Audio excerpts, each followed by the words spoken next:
Greetings. Welcome to a new episode of Art Matters. I'm your host, Wayne Quackenbush, and today we're going to have a special feature-length interview with a local artist from Rhode Island, Doug Vogel. Welcome to the show. And I'm so glad to be here.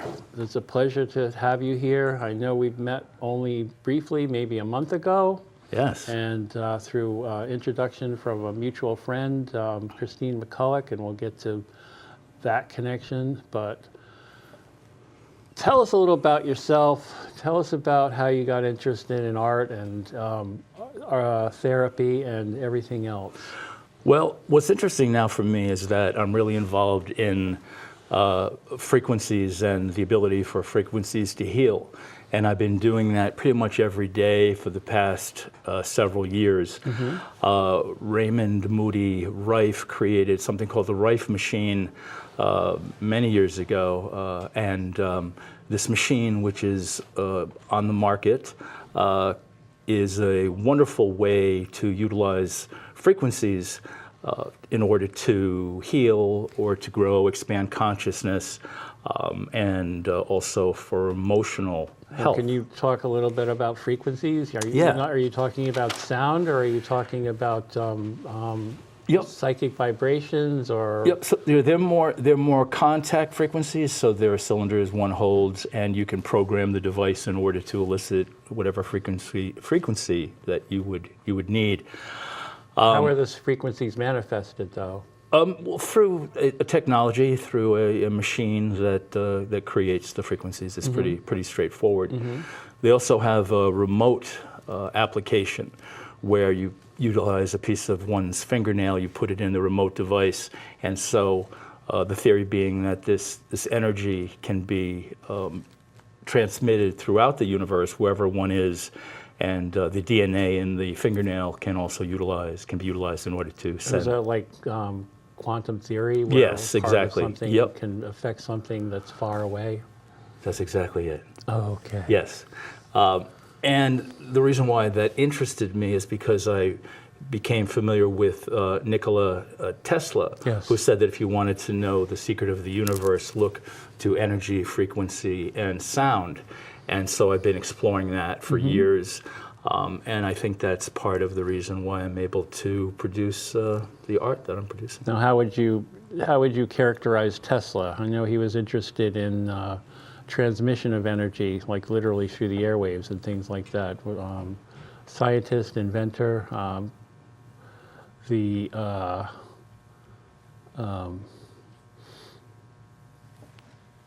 an ongoing rivalry with Thomas Edison. Yeah, in terms of a real deep dive in his background, I can't really speak to that. No, that's okay. But yes. Just trying to ground our audience, because we're already going into rarefied right. Well, territory. I would say if you Google Nikola Tesla, Nikolai Tesla, then you'll be able to find out whatever you need to. Yeah. So that's been quite fascinating.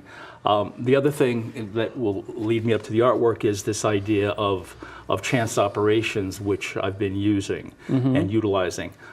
John Cage, a very famous sound person who utilized sound, his theory and background utilizing found sound, and also how he utilized the I Ching in order to create his musical pieces and artistic pieces. And so that the idea of chance operations is that we take the logical mind, we put it aside, and we utilize quite simply these discs that have a wavy line or a straight line or a broken line, and they're cast upon the table, and then one can get a divination and then get an instruction of how to move forward as something as simple as, and I'll segue here to Brian Eno. So Brian Eno kind of picked up where... But wait, let's just talk about the physicality of the I Ching.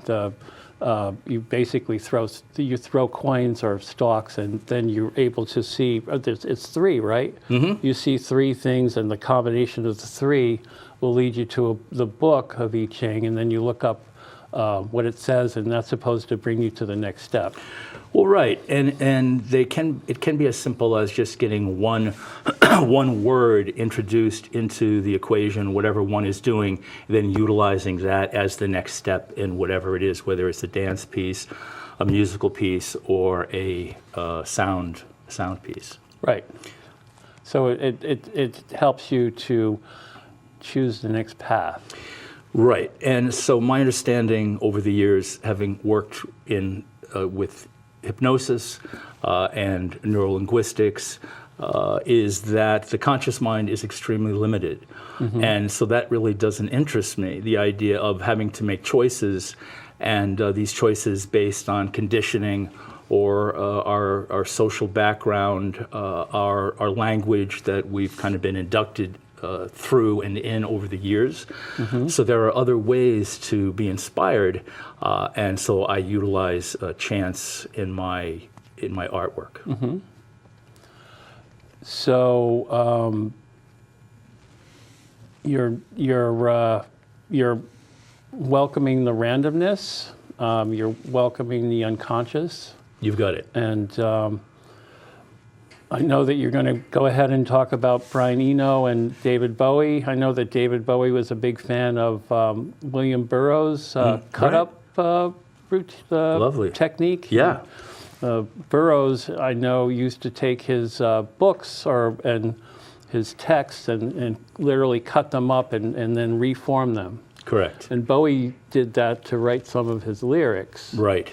So that's part of the randomness that you're talking about? Yes, exactly. I know David Bowie began around 1973, and in his solo album, and then with Low and Lodger, he also utilized, talking about Brian Eno, he utilized that same technique that Peter Schmidt and Brian Eno created, the oblique strategies.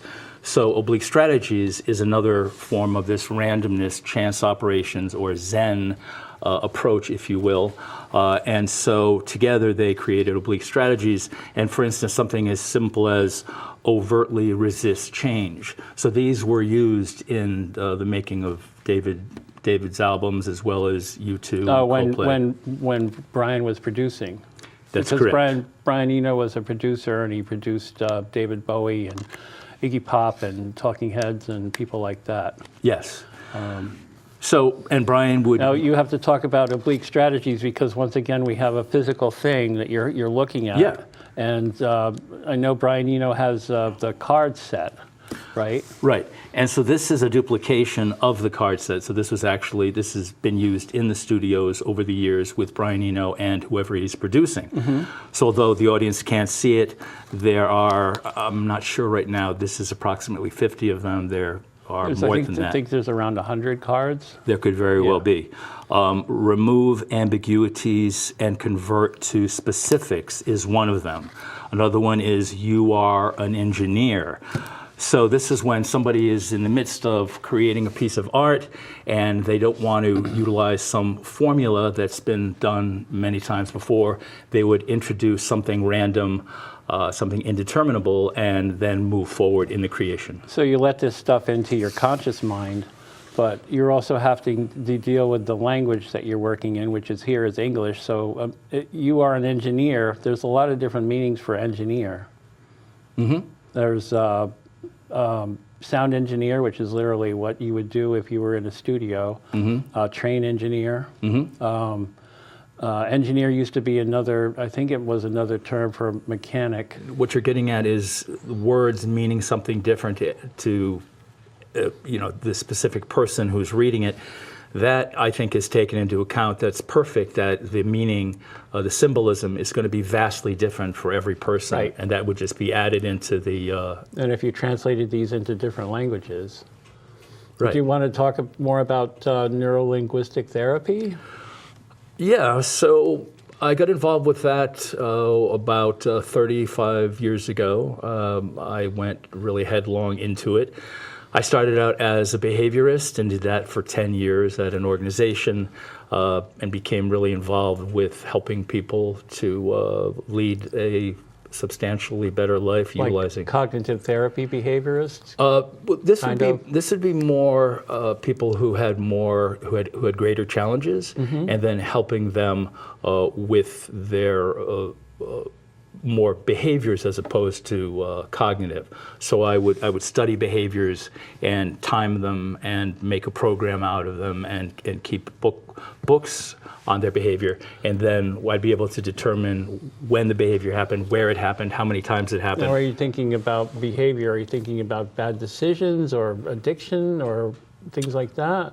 This would be more cognitive behavioral challenges from early childhood, which have lasted with the individual. Like again, it would probably come down to making decisions that were hampering their growth, type of stuff. Yeah. Like relationship-wise or even life stuff, jobs, Absolutely. blah, blah, blah. Yeah. Absolutely.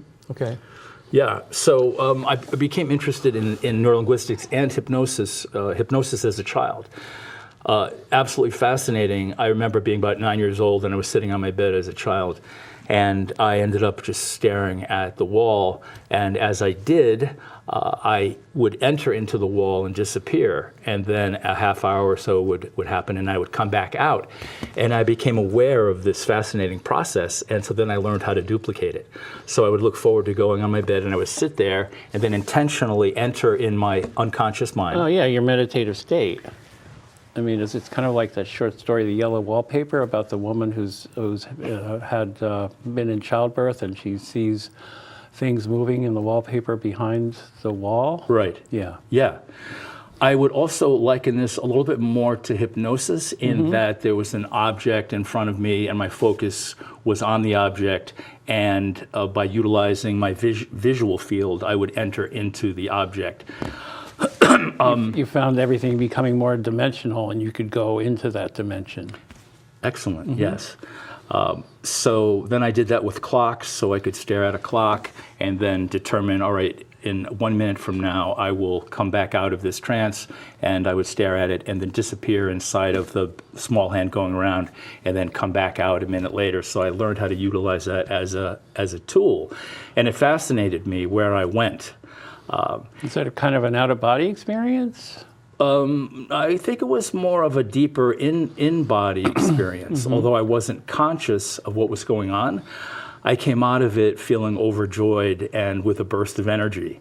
And I wanted to know what that was about. So I ended up, many years later, studying Ericksonian hypnosis, which is just a fancy word for utilizing cooperation with a client and entering their world and perhaps duplicating the world in front of them, and then that trance being joined and mutual, and then by entering into that world, being able to feel and sense and think. Wow, there's got to be a lot of trust involved with that. Well, yes, and I consider myself to be a very trustworthy person because nobody would want to come to me if they didn't trust me, and that's Right, That's and absolutely. of course, if you're in any kind of counseling or therapy situation, you have to trust your counselor. Yes. They're basically your mentor, Yes. or parent substitute. Yes, the big other. That's exactly Yes, right. I know. And this idea that I've been also involved in, we're jumping around a bit, and That's all right. And bear with me. Part of this therapy that has intrigued me over the years, I've entered into auditing courses in psychoanalysis, and that has absolutely thrilled me, as Freud has been a big influence of mine in studying him and his brilliance and his discovery of the unconscious mind. Of course, mentioning hypnosis with me as a kid, that would fascinate me. And so the question for me is, how can I get in touch with the unconscious mind in order to live a better life, have better relationships, be more creative? And that's been part of my life's purpose, is to discover how to enter altered states to receive whatever it is in there, which can never be known. The fascinating thing about the unconscious mind is that it's completely unknowable, and it can never be known. And that is, the majority of us is unconscious. Let me just end with a quote. When you're thinking, you're not thinking. When you're not thinking, you're thinking. Okay.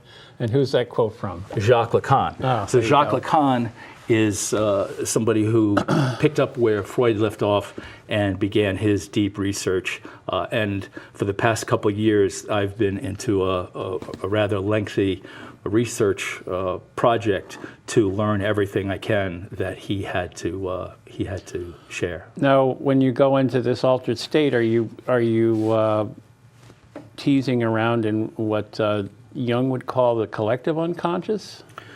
I would say that consciousness as a whole, one cannot not have collective unconscious be Right. a part of the totality of consciousness.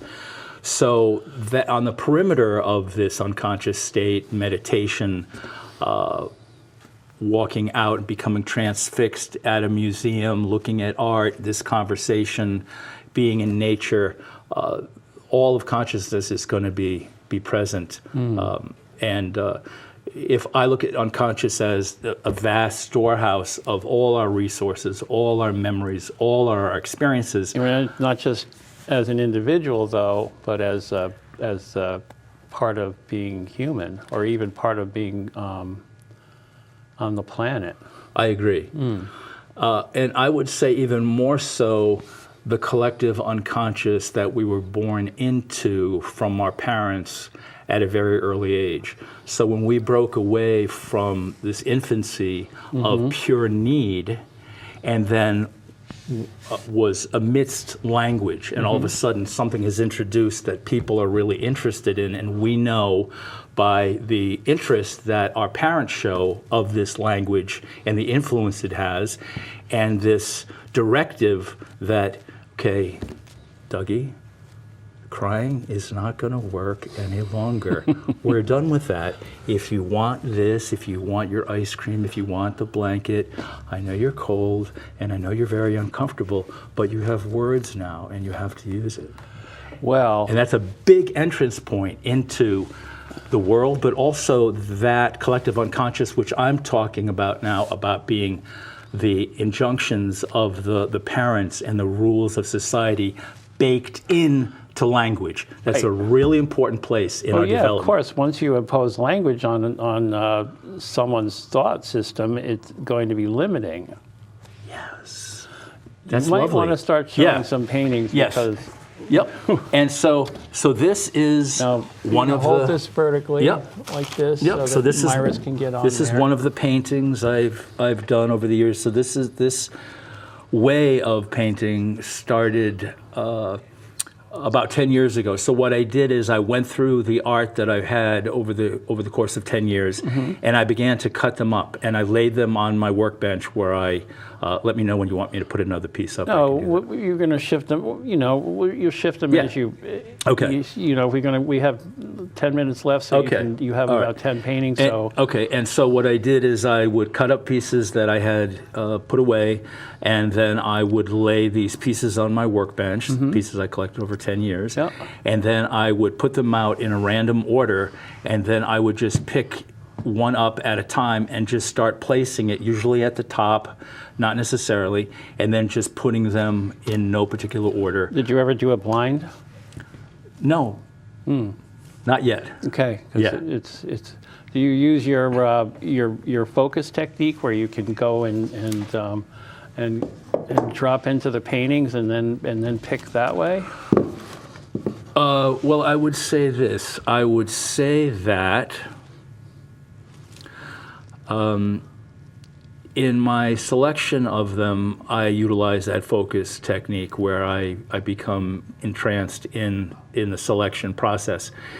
I would say let me be clear, this is an ongoing commitment to utilize the unconscious mind. So Yes. if I do this once or twice or three times, then the next time I pick up these pieces, it's going to vastly be a deeper kind of selection, but it's still outside of the conscious mind. Yes. So there's nothing in this that is self-directed or ego-directed. It's purely random, and the meaning of it is purely random. I don't think I showed this one. Nope. This one yet. I mean, you're dealing with things figuratively. You seem to have a sense of gravity. You know, having my background and being a longtime studier of panelology, which is comic books. I mean, I see a story. Exactly. Yes, and so part of my goal over the years has been to get rid of. This is more of a pop art piece. So this again, this was done in a state of free association or an automatic drawing. So everything you're seeing and everything that I do is automatic drawing or utilizing these unconscious techniques. Now, would you recommend some techniques for artists who want to, because this looks playful, do you recommend a technique for someone who wants to play like that? Yes, get some magic markers, get some paper, and just start scribbling whatever comes out. Now, I'm a big fan of working blind. Yes. I like to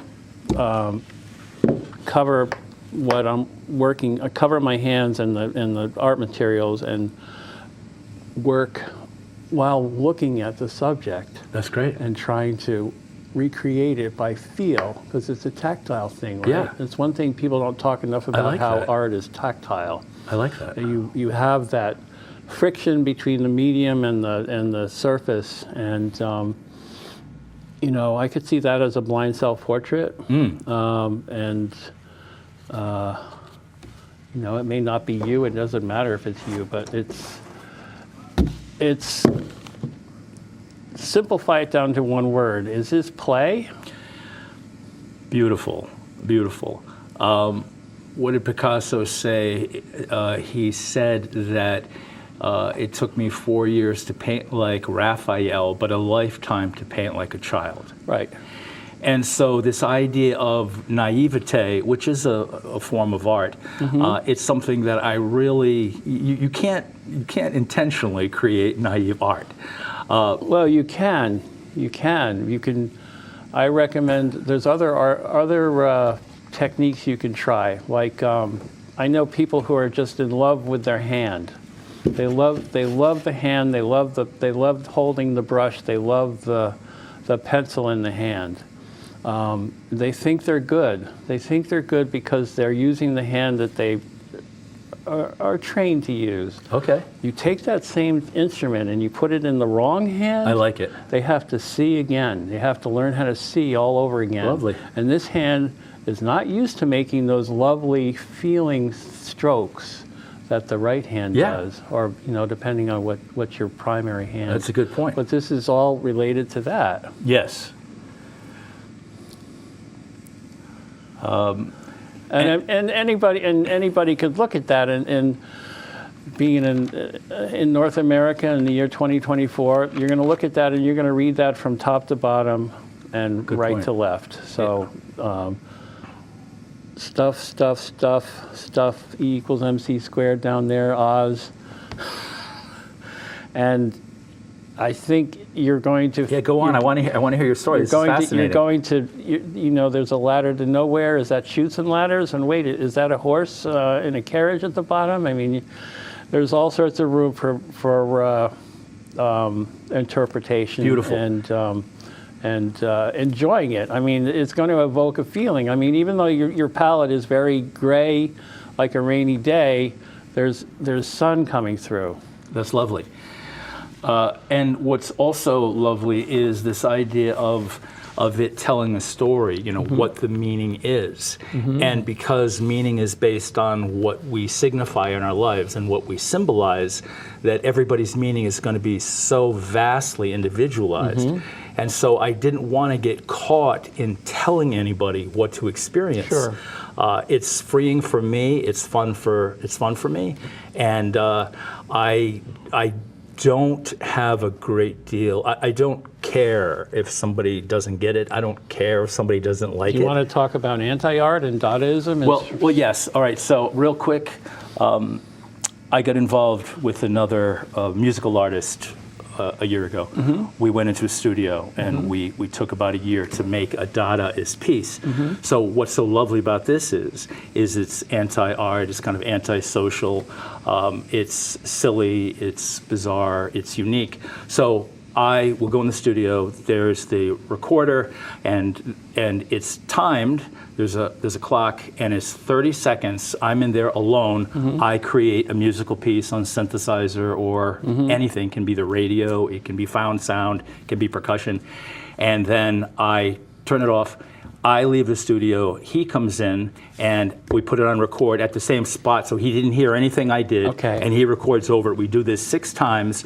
So in this random, oblique way, we fashion music from these 2 unknown things. So we utilize the unconscious mind because it's purely unknown. Well, that's the audio equivalent of a Dadaist game or surrealist game called Exquisite Corpses. I'm familiar with that. Where you take a piece of paper and you divide it into parts, and then you draw the head, and then you draw the torso, and then you draw the pelvis, and then you draw the legs. But you pass that piece of paper around, and different people draw different parts, and you don't get to see the whole until it's finished. So just like you couldn't hear the music until you're done. Yes. And because I'm a deeply superficial person, okay. Because I'm deeply superficial. I know you're being sarcastic. Well, no, I am. I'm horribly superficial. I'm judgmental and I'm critical, and my conscious ego self is that I have to find a way away from this rational. You're breaking up the rational thought. You're breaking away from rational thought. Now, hold another one of those up. And do you know why I am? Wayne, do you know why I am? I don't. You're going to tell me. I'm going to tell you what. Because there's got to be something more than this life. There's got to be something more. Yeah, I agree with you. And I'm out to find out what that is. Well, I mean, and then again, you know, as an art maven, an art activist, art is what ties all of us all together. Now, you could use that magic eye technique on this, and you could probably get lost in there. Very good. You know the magic eye, right? Yes. Yeah. It does have a depth, so if you stare at it as in hypnosis, exactly. you will fall into it. Yeah, yeah. And I could see that. I mean, it was a thing 30 years ago. Remember when it was a fad? I'm bringing it back. Yeah, okay. Big Well, time. here we are. And at the end, as you promised, you could fill up a whole segment by yourself. Bring up one more painting. Thank you, Doug, for coming by. It was a pleasure. I mean, I learned a lot, and we had a great conversation. I loved it, Wayne. Thanks a lot. And that brings us to an end to another episode, another exciting episode of Art Matters. I'm your host, Wayne Quackenbush, and we'll see you next time. Thank you.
The Newport Navy Choristers is a local choral group associated with the military that raises money for local 501c3 organizations. If you would like to join us on our journey and learn more about us or become one of our sponsors for a concert to benefit your organization, please visit us at www.newportnavychoristers.org.